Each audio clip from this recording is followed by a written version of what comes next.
UPI ने देश को किस तरीके की डिजिटल स्पीड दी वो हम सब ने देखा। यूपीआई ट्रांजैक्शन को लेकर 7 मिलियन का रिकॉर्ड, यानी अमेरिका की आबादी से भी 2 गुना। लेकिन क्या आपको लगता है कि आरबीआई गवर्नर की तरफ से दिए गए संकेत ये बताते हैं कि इस रफ्तार में कोई रुकावट लगने की संभावना है? और दूसरा, इसको वहन कौन करेगा, इस बात की संभावना आपको क्या दिखती है? रिजर्व बैंक के गवर्नर ने जिस प्रकार से आज एक स्टेटमेंट देकर एक हलचल पैदा की है, मुझे लगता है कि वो एक हलचल ठीक नहीं है। कि जब आपने भी बताया कि हम इतनी तेज़ी से इस डिजिटल ट्रांजैक्शंस की ओर बढ़ रहे हैं और लोग इसको एक्सेप्ट कर रहे हैं, कारण क्या है कि भाई आप इसके चार्जेस क्यों लोगे?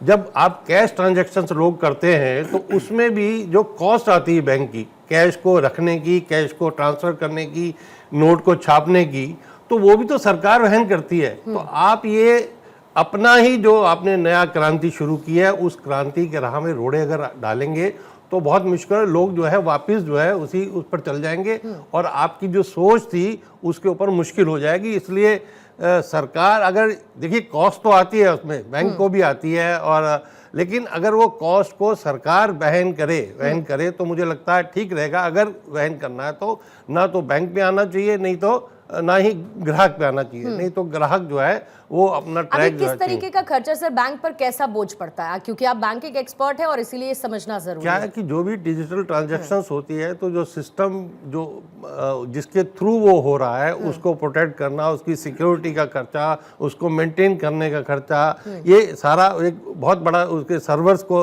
प्रोटेक्ट करने का खर्चा, वहाँ जो लोग काम करते हैं उसका ये खर्चा है। मैं इससे वो नहीं कर रहा हूँ, लेकिन उससे एटलीस्ट कम है कि जो खर्चा फिजिकल कैश को कैरी करने में, ट्रांसफ़र करने में, एक बैंक से दूसरे रिजर्व बैंक में नोट छपना, वहाँ से बैंकों को जाना, बैंक से ब्रांच में जाना, ब्रांच से एटीएम में जाना, वो भी। एक छोटा एग्जांपल देती हूँ और ये मेरा अपना एक्सपीरियंस है, फिर उसके बाद मैं बाकी मेहमानों का रुख करती हूँ।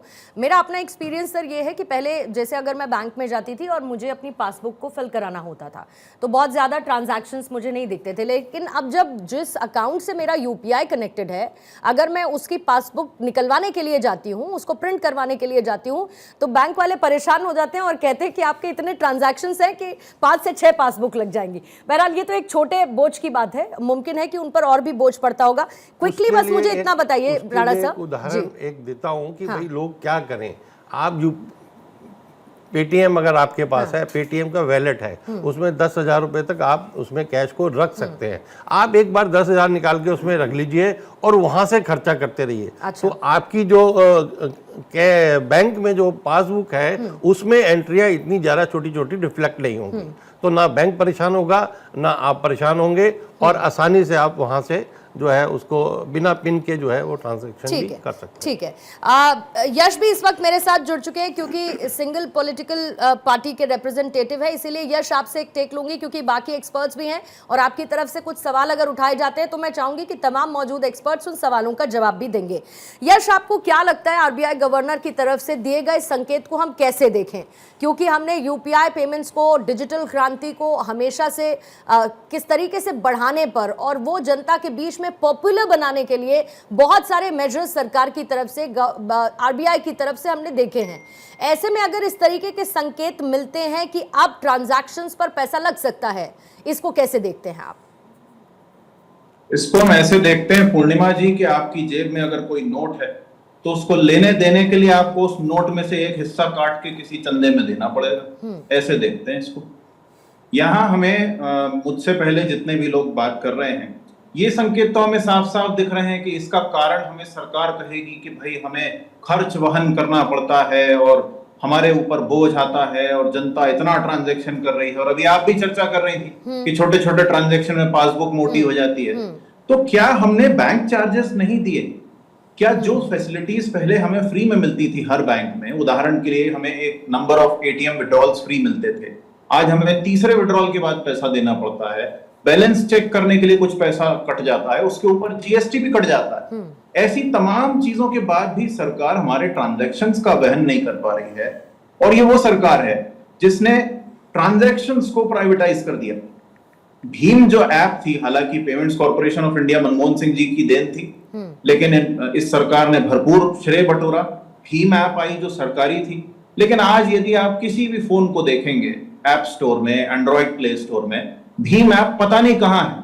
सबसे आगे ये प्राइवेट प्लेयर्स चल रहे हैं, जिसमें से पेटीएम में तो चाइनीज स्टेक है और उसमें दुनिया भर के एडवर्टाइजमेंट्स आते हैं, आपको अलग अलग फैसिलिटीज लेने के लिए पुश किया जाता है, सेवाएं बेची जाती हैं, पता नहीं क्या क्या किया जाता है।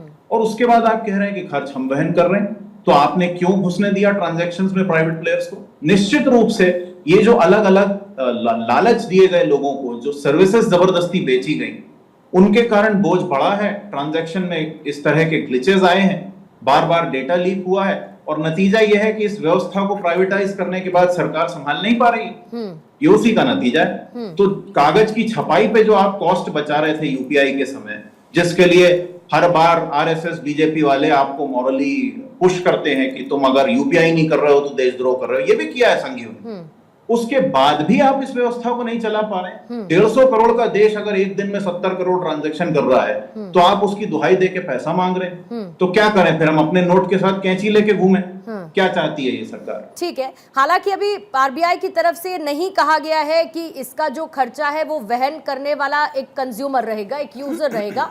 उन्होंने ये कहा कि किसी को तो इसका खर्चा वहन करना पड़ेगा, या तो सरकार करे या फिर बैंक्स करे और या फिर जो यूजर है वो करे। अभी किसी का स्पेसिफिक नाम यश नहीं आया है कि इसका मतलब तो आप भी जानती हैं पूर्णिमा जी, जैसे जीएसटी भी सरकार जो है वो कंज्यूमर से नहीं ले रही थी, लेकिन घुमा फिरा के जा तो हमारी जेब से रहा था। लेकिन उसको अज्यूम करने से पहले मुझे लगता है कि जब जितना स्टेटमेंट आया है उसके हिसाब से हम चीजों को समझने की कोशिश करते हैं। जाहिर है कि जब उस तरीके का ऐलान होगा तो उसको उस पर्सपेक्टिव से भी समझा जाएगा। शरद कोहली साहब आपके पास आते हैं, फिर उसके बाद संजय राणा जी आपके पास आती हूँ। आपको लगता है सर कि अगर टैक्स ना लिया जाए, किसी तरीके का चार्ज ना लिया जाए, तो डिजिटल क्रांति जैसा पेमेंट सिस्टम हम टिकाऊ माने?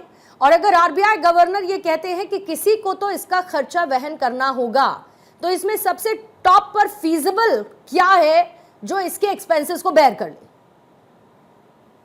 नमस्कार पूर्णिमा, आपको, मेरे सह पैनलिस्ट को और भारत 24 के सभी दर्शकों को। देखिए, इसका परिप्रेक्ष्य समझ लेते हैं। मुझे लगता है तो हम बहुत जल्दी किसी कंक्लूजन पे पहुंच रहे हैं। उन्होंने सिर्फ ये इशारा किया कि किसी को वहन करना पड़ेगा, हम अभी से ये मान लें कि कंज्यूमर्स को करना पड़ेगा। तो इसका परिप्रेक्ष्य समझ लीजिए। 70 करोड़, बिल्कुल ठीक कहा यश ने, 70 करोड़ डेली ट्रांजैक्शंस हो रहे हैं। 25 लाख करोड़ प्रति माह के ट्रांजैक्शंस हो रहे हैं, यानी कि साल के 300 लाख करोड़ के। हमारी जीडीपी करीब 325 साढ़े 300 लाख के बीच की है, और आप समझिए कि 300 लाख करोड़ के ट्रांजैक्शंस पहुंच रहे हैं। अब इसमें 2-3 तरीके के ट्रांजैक्शंस हैं पूर्णिमा, थोड़ा डाइसेक्ट करके समझ लेते हैं। पहला, आप जैसे आपने अपने किसी रिश्तेदार को पेमेंट करा, आपने अपने किसी घर में किसी को किया, किसी अपने फ्रेंड को ट्रांजैक्शन किया, तो इसको हम कहते हैं पर्सन टू पर्सन, यानी कि व्यक्ति टू व्यक्ति ट्रांजैक्शन हो रहा है। यहां पर बीच में कोई वेंडर इन्वॉल्व नहीं है। दूसरा होता है, आप सामान खरीदने जा रहे हैं, सड़क पे नारियल खरीदा या कोई बड़ी पेमेंट, आपने किसी दुकान पे कपड़े खरीदे, शॉपिंग करी, आपने वहां पेमेंट करी, वो वेंडर को पेमेंट होती है। तो 2 किस्म की पेमेंट है, ये हमें समझना होगा। तो अब जो खर्चा, देखिए, नेशनल पेमेंट कॉर्पोरेशन लिमिटेड, आपको पता होगा, इसको मैनेज कर रही है। एनपीसीआई ऑफ इंडिया लिमिटेड इसको मैनेज कर रही है, और सरकारी संस्थान है, ये बात हम जानते हैं। तो मुझे लग रहा है कि ये पहली बात तो ये ग्राहकों पर आने वाला नहीं है। क्यों नहीं आने वाला, मैं आपको वजह बताता हूं। क्योंकि इस यूपीआई आने की वजह से न केवल भारत का दुनिया भर में नाम हुआ है, पहली बात, इसने फॉर्मलाइजेशन ऑफ इकोनॉमी, जिसको कहते हैं, इकोनॉमी को औपचारिक रूप से लाना, यानी कि जो ट्रांजैक्शन पहले कैश में होते थे पूर्णिमा, अब वो बैंक के माध्यम से हो रहे हैं।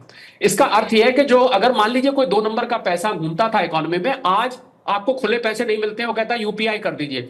ये सारा पैसा कैश में चलता था, जिसकी ट्रेल नहीं होती थी। आप जब कैश देते हैं तो कोई ट्रेल नहीं होती है, किसी को पता नहीं लगता किसने किसको दिया, पर यूपीआई से दिया तो आपके बैंक में आ जाता है। तो पहले तो सरकार को फॉर्मलाइजेशन, यानी इससे आयकर के जो टैक्स पेयर्स हैं वो बढ़ रहे हैं, टैक्स की कलेक्शन बढ़ रही है, तो इसकी कुछ कॉस्ट वहां पर जाके आप कवर हो जाती है।